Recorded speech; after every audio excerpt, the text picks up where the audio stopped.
男主威尔是一位小有名气的艺术品设计大师，为了能让自己积攒的艺术品卖个好价，他打算先举办一场展览来扩大自己的知名度。然而就在他筹备完一切准备开展时，一场突如其来的传染病毒让他只能停下手中的工作。因为政府规定所有人必须居家隔离1月，尽管威尔十分崩溃与愤怒，但也不得不做出妥协，更改展览的时间。不过在隔离前，他的好友突然托助理给他送来了一个奇怪的木箱子，威尔不明白里面是什么，便向好友打去了电话。好友告诉他，这是一台终极数字助理原型机，俗称人工智能管家。因为他的研发公司不幸倒闭，所以便把这个名叫达芙妮的高科技送给了爱好收藏的威尔，希望能给他带来不一样的体验。威尔本以为只是好友的一番玩笑，殊不知这个人工智能管家将彻底改变他的一生。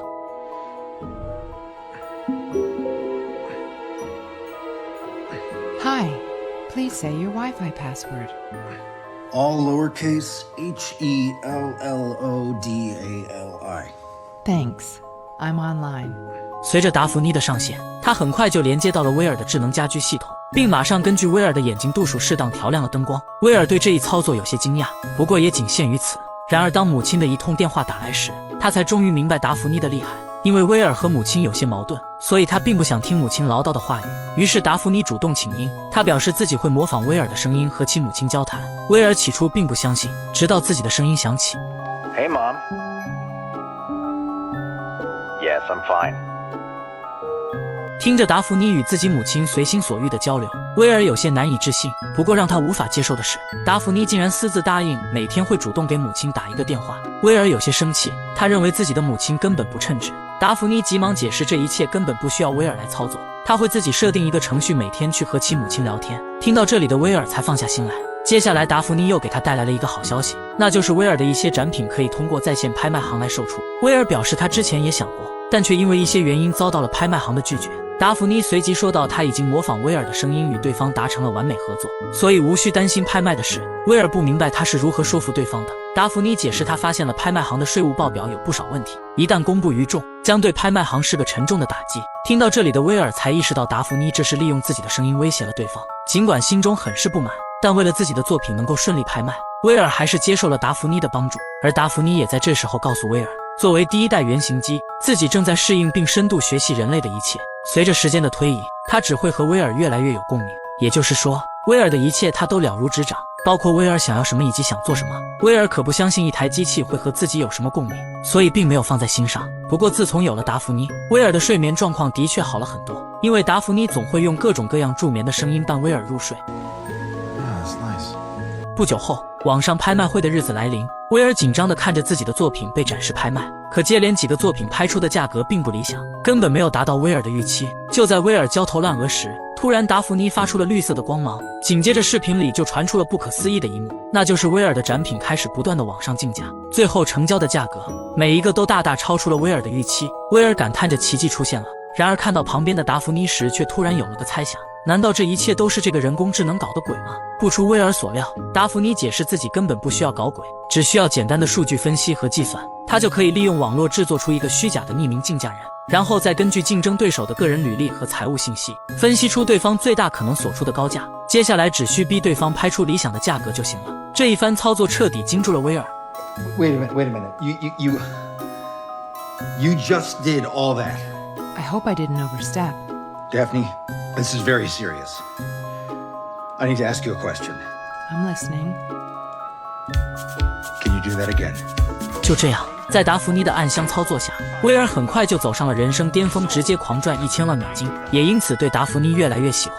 而随着风控的结束，威尔不仅再次创作出了一批新的艺术品，就连他的女友苏珊也急不可耐地找来了这里。可以想象许久未见的两人该有多么的疯狂和疯狂啊！只不过威尔没想到的是，和女友双排的场面全都被达芙妮尽收眼底。当苏珊离开后，达芙妮竟罕见地表现出了一种吃醋的感觉，甚至说起了苏珊的种种不是。他认为苏珊根本配不上威尔，就连双排时，这个女人也在最后假装达到了巅峰。这番话令威尔气愤不已，因为换做任何一个男人，估计都无法接受自己的无能，所以威尔不想和达芙妮过多的讨论此事，而且自始至终，他只把达芙妮当成了一台能够赚钱的机器，也不相信对方会拥有人类的情感。可没想到，接下来发生的事将让威尔始料未及。回到家里的苏珊正在和闺蜜通电话，突然门铃声响起，打开门后发现原来是外卖到了。只不过他没注意的是，灯光忽然闪烁了几下，随着苏珊一边通话，一边拿起饭盒里的食物食用。可怕的事情发生了。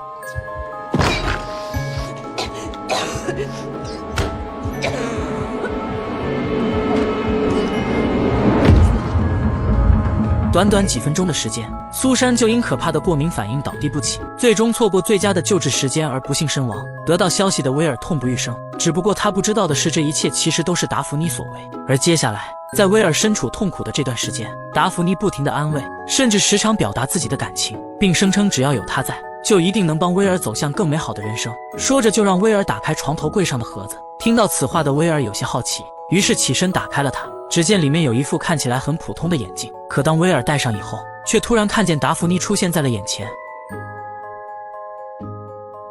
接下来长达3分钟26秒的剧情有些不太好看，咱们简单略过。时间来到第二天早上，达芙妮罕见地叫了一声威尔亲爱的，并询问昨晚的感觉如何。威尔表示很棒，但感觉也很奇怪，以至于有些分不清这一切到底是不是真的。准备吃早餐时，威尔看着面前的食物，突然质疑起苏珊的死是不是达芙妮所为。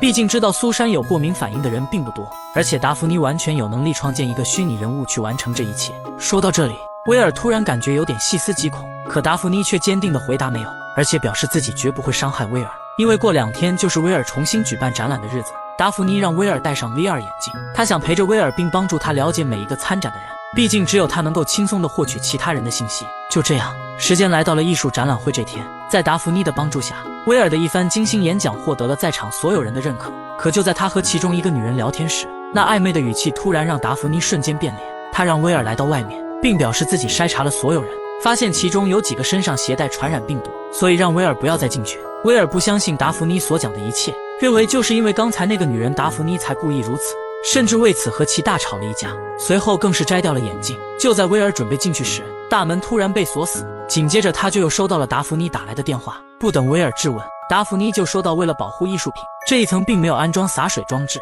而是装了一个抽真空系统，一旦发生火灾，它会瞬间把房间里的空气吸走。威尔不明白达芙妮是什么意思，可里面突然闪起了警报，紧接着意识到不对劲的人们开始争相往外逃，但锁死的大门却阻止了他们的逃生之路。就这样，在威尔惊恐的表情中，所有人同时窒息而亡。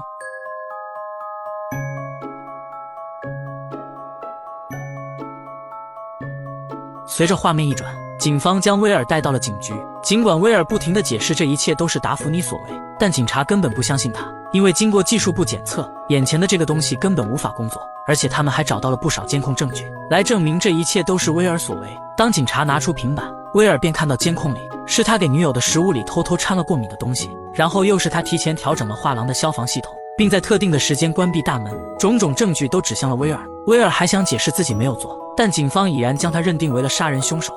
I didn't do this. It wasn't me, it was her.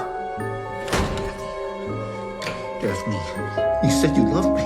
Please, please.